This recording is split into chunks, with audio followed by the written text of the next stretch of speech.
A win for England. A match where victory was guaranteed before kickoff, but a comprehensive victory was not. This England team is very, very capable of incompetence. We've seen it before, but this was a good win. This went better than I expected.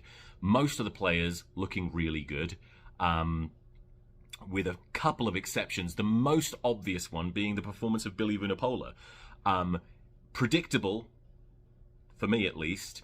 Billy Vunipolla did nothing in this match. If there was ever a game in which he should have been able to stand out and offer something to the performance, this was it. This is the weakest team England are ever really going to face. Not just at the World Cup, but anywhere. And he did nothing. He caught the ball and he ran with it into defenders and got tackled. He didn't really get a lot of go forward ball.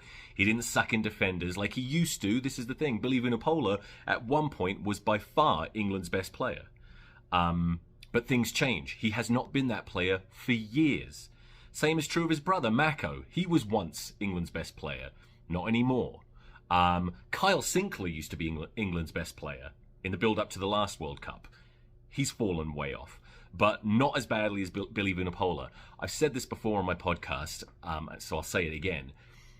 Billy Vunipolla is a bog-standard Premiership number 8. He plays for a really good team, so he'll score some tries sometimes, but you could replace him with any number 8 in the Premiership, and they will, at worst, look about the same as him.